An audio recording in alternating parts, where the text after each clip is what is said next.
Today we're going to make some mica tattoos with acrylic medical adhesive,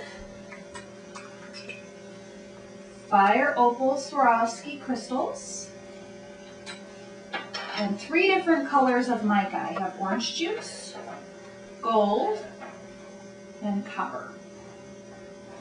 Now this acrylic medical adhesive, this is what they use to glue on like false noses in the movie makeup industry.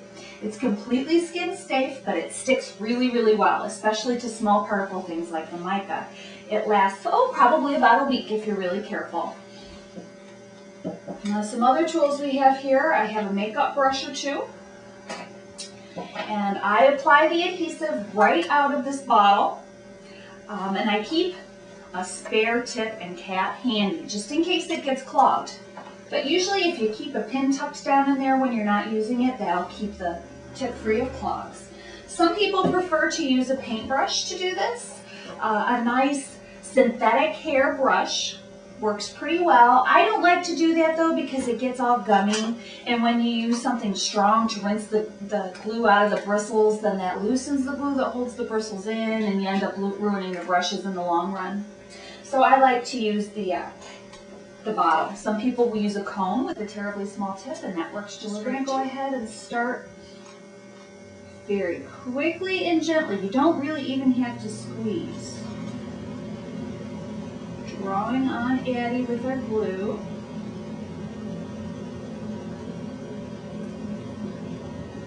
Air bubbles can be a problem. If you find you're getting a lot of air bubbles, you can kind of tap them out like this and go back to work.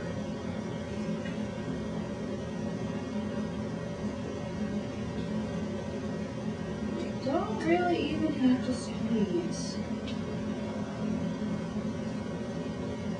This will start drying pretty quick, and then it's hard to see where you've been, which is why I put a little drop of food coloring in there. That way it'll have just a slight tint to it, and I can see where I've worked. And you can see, just put your hand toward the camera a little bit, please. You can see here where it's just barely a light blue color. Those are the places where it's dry. We're going to wait until the whole thing looks like that before we brush on. You can see Addie's all dry now, and if you look very, very carefully, you can see the glue on her skin. And that was, if we didn't add that little drop of blue food coloring to the glue, you wouldn't even see that. It would be almost impossible to tell where you worked. So we're going to start by adding the copper to the places we've already put glue. Get a little copper on your makeup brush, and it will stick right to that dried glue. And a little bit goes a long, long way.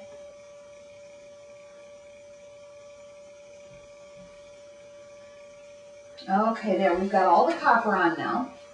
And we're going to remove the extra with the bigger makeup brush, this.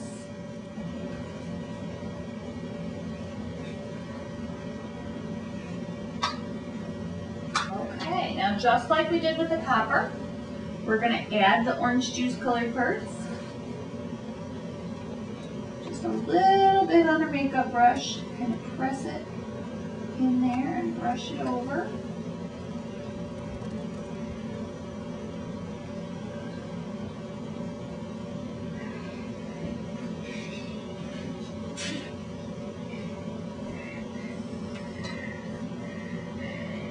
Okay, you want to have 1 dot on the back side of your crystal, and you want to put 1 dot on the skin,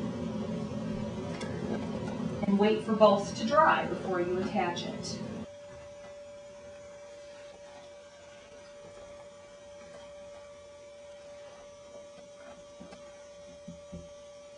Almost done. Now we're going to rinse off these extra little bits of mica. These will last for about a week. You can swim and bathe with them on. They're a great idea for pool parties and things like that where you can't really do henna.